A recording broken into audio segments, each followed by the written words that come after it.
eles querem isso aí, né? Eles querem a democracia direta, que muitos autores chamam de democracia participativa.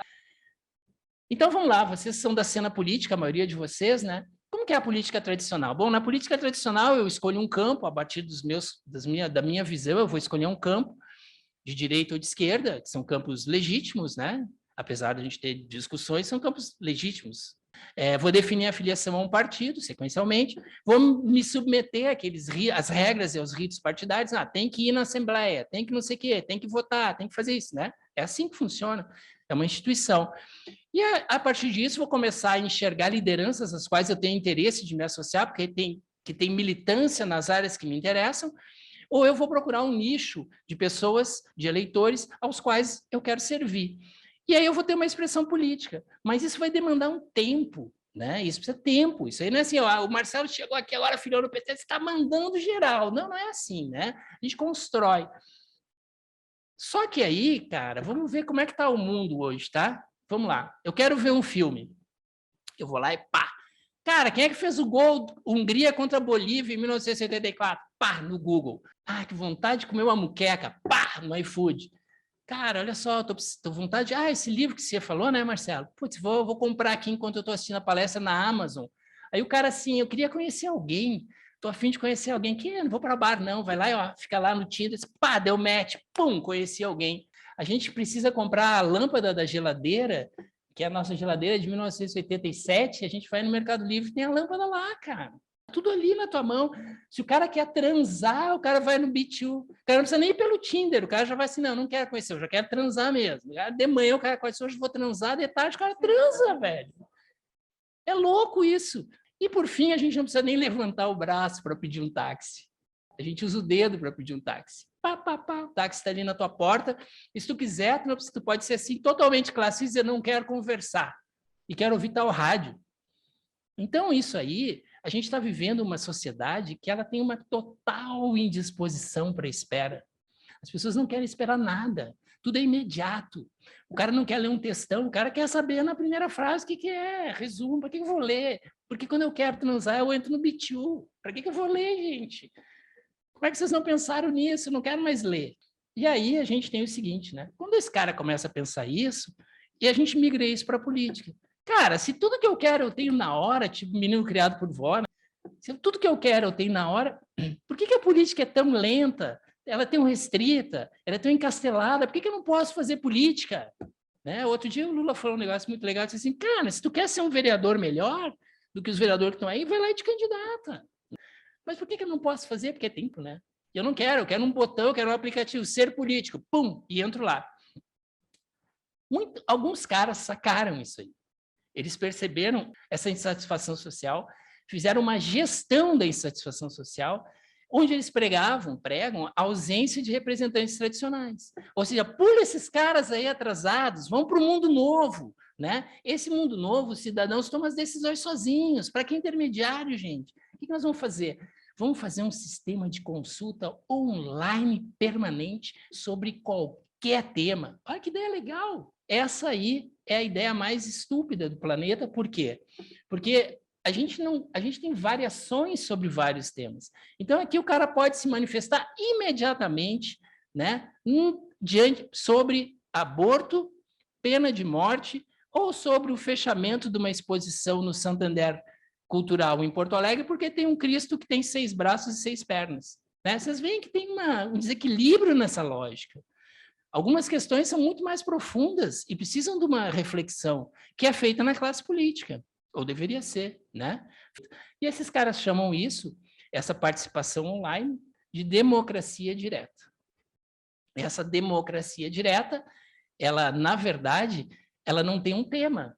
A gente não discute os temas pela importância dos temas, mas pelo quê? Pela reação dos temas nas redes sociais. Então, esse movimento todo, ele vira, na verdade, um ranqueamento do que está aparecendo no Google ou que está aparecendo no Twitter, e isso vira discussão política desses grupos organizados, e a gente vai deixando as questões principais de lado, as questões fundamentais de lado. a base da democracia direta é punir os políticos tradicionais. A gente já viu isso tantas vezes, né? Na Grécia, os demagogos, a primeira coisa que eles diziam é assim, vou punir os políticos. É a primeira coisa que eles falavam, qualquer discurso diz isso lá na Grécia, antiga, né? Depois a gente teve o Jânio Quadros varrendo a corrupção, que deu no que deu, né? A gente teve o Caçador de Marajás, aqui no Brasil. A gente teve o Movimento 5 Estrelas, na Itália, que fez uma disfunção na Itália, que eles têm, sei lá, parece que nos últimos 60 anos, 70 presidentes, né? A gente teve lá Mãos Limpas, que teve uma parte que fez um trabalho, mas teve uma parte que dizimou o sistema eleitoral italiano, e aqui no Brasil a gente teve a Lava Jato, né? Então, assim, essa história de punir os políticos tradicionais, você já vem, lembra da Grécia, e a gente fica revisitando isso, né? Essa democracia direta, ela é conduzida por um movimento supostamente representativo, mas que, na verdade, não representam ninguém, porque eles escolhem as posições mais populares sobre os temas. E eles geram no cara que está lá, participando e se manifestando e mandando meme, uma sensação de participação que é falsa, porque ele não está participando, ele só está engrossando um caldo, né? E quando essa coisa dá errado, bom, aí não tem quem dizer foi fulano. E aqui a gente tem, do ponto de vista do sistema da democracia direta, eles precisam de participantes numerosos, que essas pessoas se encontrem ao acaso, que eles tenham uma mínima identificação com uma ideia, quer dizer, o cara não precisa ser preconceituoso em tudo, o cara não precisa ser racista, homofóbico, classista, anticomunista, não, o cara precisa ser uma coisa só, e aí ele vai estar nesse grupo lá, anticomunista, né?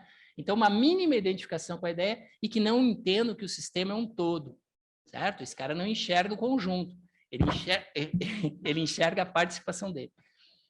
E do ponto de vista da visão do usuário, internet para esse cara significa participar. Ele acha que ele está participando, né? Ele está assim numa jornada do herói, ele está devolvendo o poder para o povo, estou fazendo um ato heróico, eu estou contra a corrupção, né? E ele é um revolucionário contra qualquer coisa, né? Ele quer ser um revolucionário, ele quer mudar o mundo. E esse cara, gente, desculpa eu dizer isso para vocês, ele não está errado. Quando ele quer mudar o mundo, a gente vai ver lá na frente que ele está sendo usado, mas que mudar o mundo é uma coisa legal. A pessoa está participando, fazendo política lá, não tem nada errado, está tudo certo. Só que o comprometimento dessa pessoa provavelmente é um comprometimento que vai até os limites da hora que ela desliga o telefone. Enquanto isso, o país pegando fogo. Bom, o fundamental da democracia direta, para a gente encerrar essa parte, é que o usuário ignora ser parte de um movimento que é muito maior que ele. E aí a gente tem uma frase triste aqui, né, do David Casaleggio, que é esse garoto aqui, que está na direita, que é o filho do Jean Roberto Casaleggio. E aí tem do lado dele o Beppe Grillo, né, que em 2013 se transformou no maior partido político da Itália, conseguiu uma votação estrondosa, se transformando numa... Não ficou o maior partido político, ficou o terceiro, mas que impediu uma coalização de governo em 2013. E ele fala isso, uma formiga não deve saber como funciona o formigueiro, porque, do contrário, qualquer formiga vai querer fazer a coisa mais legal de fazer.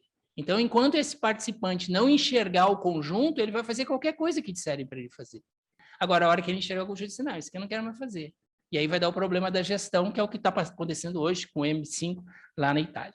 Então, o resumo é o seguinte, desse bloco que seria, a gente viu, então, o que eu chamei de matéria escura, as coisas que são injetadas, que são essas criaturas estranhas que a gente está tendo que conviver, e o que esses caras querem como resultado disso, que tipo de sistema eles pretendem. Entre aspas, eles não pretendem sistema, eles pretendem ter poder, né? E isso encerra o primeiro bloco. E agora a gente entra, então, na parte uma parte pesadona mesmo, né? A gente terminou esse primeiro bloco aqui, ali o algoritmo, os novos líderes da democracia direta,